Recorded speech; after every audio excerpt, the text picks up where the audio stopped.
Right, there are a number of methods of training that we must consider.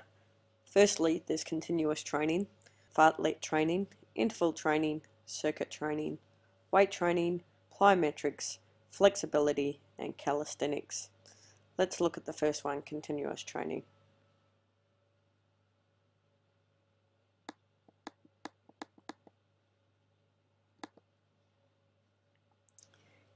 Continuous training basically involves continuous activity at an intensity where a person can keep going without fatiguing rapidly. This means that ideally it should be between 60 to 80% of their maximum heart rate, and it must be done for a minimum of 20 minutes and for any benefit 3 times a week. The advantages of continuous training are you can do it as a group, it's suitable for health and fitness, it improves aerobic fitness, and it can take place in a variety of places. It can be specific to a number of sports, and you can do it while cross-training also. Continuous training improves your aerobic endurance and tests your mental endurance. You need motivation to keep going. As stated, a minimum of 20 minutes is required. Some elite athletes continue for excessive amount of hours. Fartlek is a Scandinavian word for speed play. It involves continuous activity, but also bursts of speed are added in. In this situation, terrain, conditions, and periods of work can be changed. It trains both the anaerobic and aerobic system. Circuit training is training where it uses a work-rest theory but consists of a number of different exercises that concentrate on different muscle groups.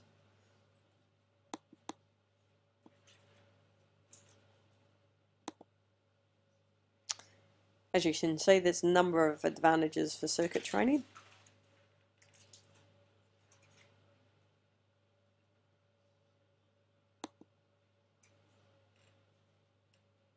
It's important that the stations are organised so it doesn't stress one particular muscle group.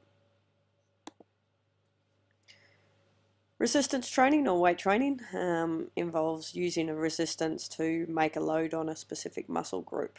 It develops strength, power, and muscular endurance.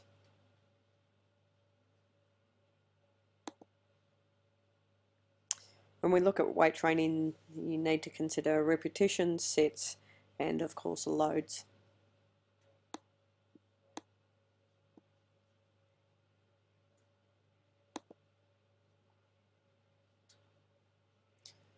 There's a number of forms of weight training, specifically isotonic, isometric, and isokinetic weight training. Isokinetic is one of the most expensive as it involves many machines to do the work.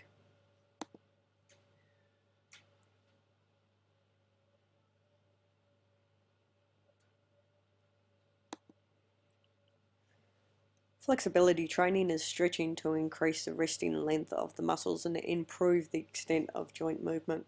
It's important to make sure you stretch when warmed up, and there's a difference between ballistic and static stretching.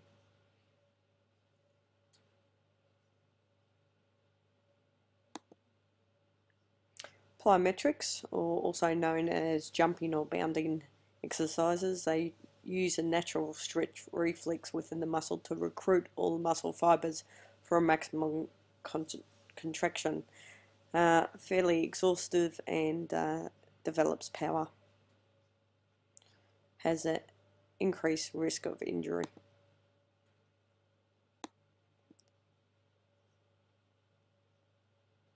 Then we have the most basic form, calisthenics. This basically is activity that doesn't require any